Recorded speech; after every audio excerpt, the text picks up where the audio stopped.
بسم الله الرحمن الرحیم. د اسم متمکن د اعراب نه اقسام دي. مصنف رحمت الله علیه د اغینا سلور اقسام دا بیان کړل او اوس شروع کوي په پنځم کې نوې فرمایل الخامس پنځم قسم د اسم متمکن د اعراب په نه اقسام کې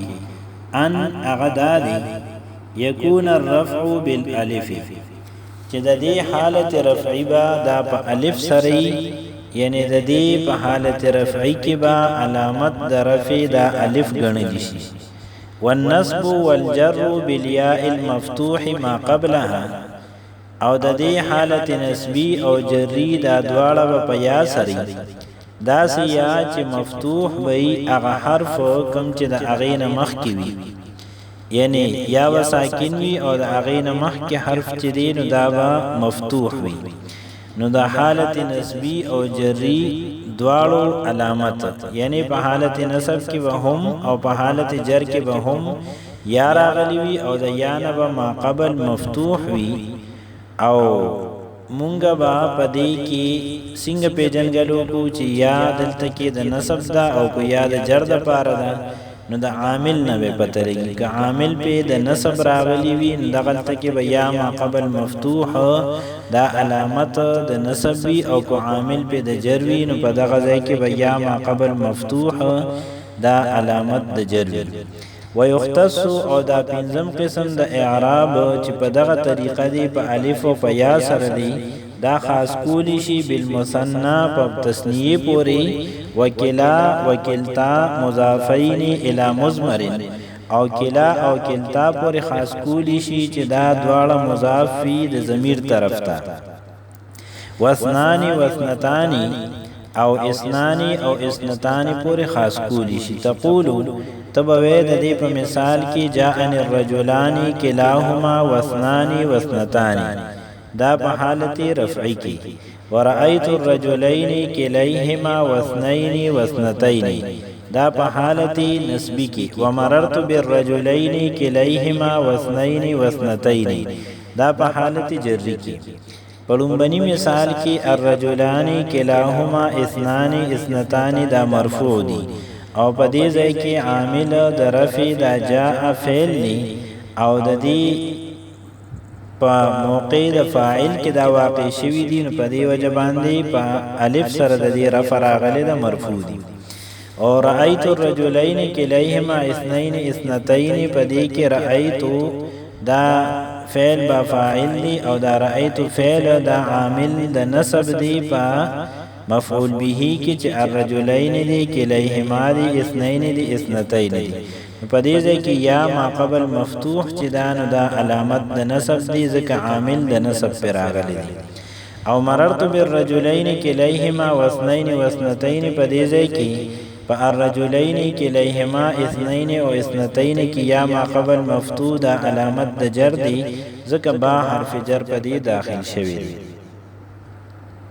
دا پنځم نمبر قسم د اعراب دا خاص دی په تثنیه پوری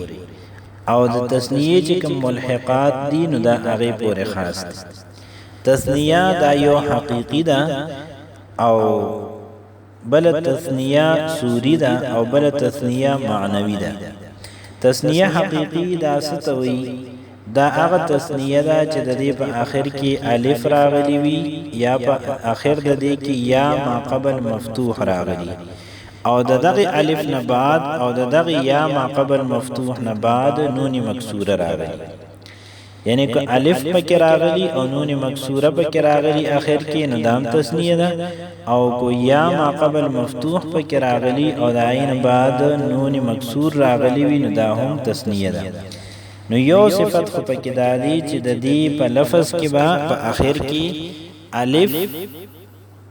او نون مکسوری یا پکې یا او نون مکسوری او دویم پدې کې دا دی چې معنا به د تثنیه وي تثنیه حقیقی کې دویم صفت دا دی چې معنا به د تثنیه وي او دریم صفت پدې کې دا دی چې دغه کومه ماده ده د کوم په آخر کې چې الف نون زائد شوی دی یا پکې یا او نون زائد شوی دی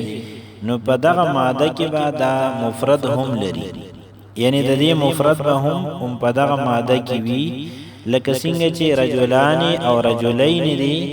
نو په دې کې اخر کې الف نون او یا نون راغلي دي او د دې معنا هم د تسنیه د دو سړي او د دې مفرد هم دغه ماده نشتا رجلان او رجلین کې چې الف نون په وسوي د رجل پوری او رجل د دې ماده ده او دغه ماده د دې مفرد هم دي رجلن. دویم نمبر تسنیه سوری ده چې صورت د دې د تسنیه وی او دغه کومه ماده چې وی نو په دغه ماده کې دا مفرد نه لري لکه اثنان او اثنتان نو په دې ځای کې صورت د دې تسنیه دی او د دې چې کوم معنا ده هغه دو دی مطلب عدد دی او دو معنی ده خو دا چې کوم لفظ دی نو د دې لفظ نه دا مفرد نه لري یعنی د اثنان او اثنتان په دې ماده کې د دې مفرد نشته څنګه چې د رجلان او د رجلین مفرد رجلن موجود او دریم نمبر تسنیه معنوي ده چې د دې صرف معنا د تسنیه وی صورت هم د تسنیه ني او دغه چې کومه ماده نو دغه ماده نه مفرد هم د دې نوي لکه کلا او کلتا نو په دې ځای کې کلا او کلتا کې په ظاهر لفظ کې د تسنیه سمانا او اثر نشته یعنی په دې کې نون نشته تسنیه په کلا کې الف خوشته نون په کې نشته همدغه شان په کلتا کې الف خوشته نون مکسور د تسنیه په کې نشته نو دا ظاهری صورت د دې د تسنیه نه دی او د دې کلا او د کلتا د دې مادینا د دې مفرد هم موجود نشته البته د دې معنا چې دا نو هغه د تسنیه ده او دا تسنیه سوری چې دا لکه اثنان او اثنتان او تسنیه معنوي لکه کلا او کلتا دې ته ملحقات د تسنیه وي او ملحقات ته په دې وجه وي چې په دې کې سنا اثر او معنا د تسنیه موجود ده او دویم دا چې د اعراب هم د تسنیه په شان دي په دې وجه دا د تسنیه حقيقي ملحقات دي کلا او کلتا دا چې کله ضمیر ته مضاف ني نو بیا ولدي اعراب څنګه راځي ځکه په عبارت کې دا شرط او چې مضافین الی ضمیر دا دواړه به مضاف وي د ضمیر طرف ته نو کو کلا او کلتا د ضمیر طرف ته مضاف نوي نو بیا ولدي اعراب سوي بیا ولدي اعراب بالحرکت تقدیری وي په مثال او پشان د موسی او کله چې دا ضمیر ته مضافي نو بیا ولدي اعراب بالحرف پشان د تسنیه یعنی کله چې د دې اضافت ضمیر ته شوی نو د دې اعراب بالحرف پشان د تسنیه او چې کله اضافت ضمیر ته ني شوی نو د دې اعراب بالحرکت وی او تقدیری بوي په لفظ کې با په نظر ناراض او د دې وجه صدا علت سدي نو د دې وجه او علت هغه دی چې دا کلا او کلتا دا لفظن مفرد دي کلا او کلتا دا لفظن مفرد دي او دا معنن تسنیه دي اوس په دې خبره باندې ځان پوي کې چې دا مفرد چې دی نو دا اصل دی او تسنیه د دې فرع ده ځکه تسنیه د مفرد نه جوړیږي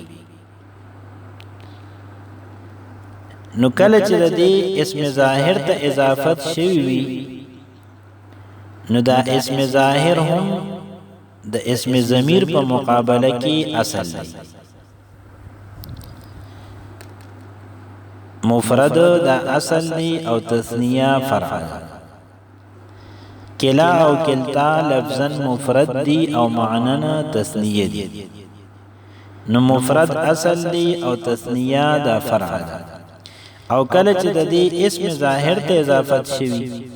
نو دا اسم ظاهر چې دی نو دا هم اصل دی د اسم ضمیر په مقابله کې او اسم ضمیر دا د دې فرع ده ځکه چې کوم ځای کې اسم ظاهر ذکر شي نو د هغه نه بعد بیا اسم ضمیر چې دی نو هغه ذکر کولی شي د دې وجنه اسم ظاهر اصل دی او اسم ضمیر دا د هغې فرع ده. نو د دې کلا او کلتا چې کوم لفظ دی او کله د دې اضافت نیشوي ضمیر طرف ته، نو دا لفظ خو اصل دی، د دې اصل اعتبار به کولی شي. نو چې د اصل اعتبار وشي نو دی له اعراب اصلي ورکی، او اعراب اصلي چې دی نو دا اعراب بالحرکت دی. نو کله چې کلا او کلتا دا مضاف نوی د ضمیر طرف ته، نو دی له اعراب بالحرکت ورکی، د دې چې کوم لفظ دی نو د هغې اعتبار به وکي او د اصل اعتبار به وکي.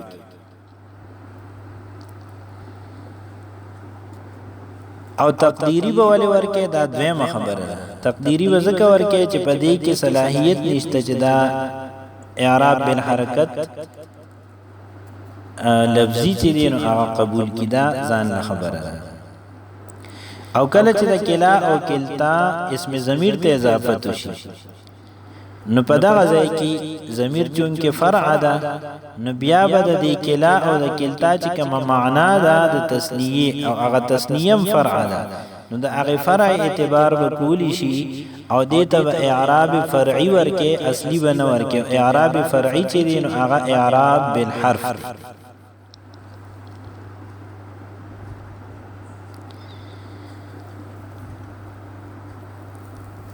او دا تثنیه او ملحقات د تثنیه چې دي نو دې ته ولې اعراب فرعي ورکړی شو؟ نو د دې ضمناً ذکر وشو، خو اصالتاً ذکر د دې دادی او علت د دې دادی چې تثنیه کو حقیقی دا او کو ملحقات د تثنیه دي، نو دا فروع دي د مفرد، او فرع ته فرعي اعراب ورکړی شو، یعنی اعراب بالحرف فرعی دی او تثنیه